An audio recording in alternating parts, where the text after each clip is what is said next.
अस्सलाम वालेकुम व्यूअर्स। अगर आप मोटापे का शिकार हैं या मोटापे से बचना चाहते हैं तो इन चंद टिप्स को लाजमी फ़ॉलो करें, इससे आपका वेट लूज़ होगा।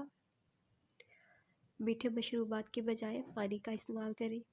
खाने में सब्जियों और फलों का इस्तेमाल ज़्यादा करें। खाने के साथ सलाद ज़रूर लें।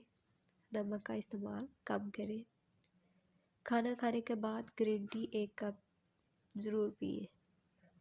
खाना खाने से पहले पानी पी लें, लेकिन खाना खाने के फ़ौरन बाद पानी ना पिएं, क्योंकि खाना खाने के फ़ौरन बाद पानी पीने से पेट भरता है।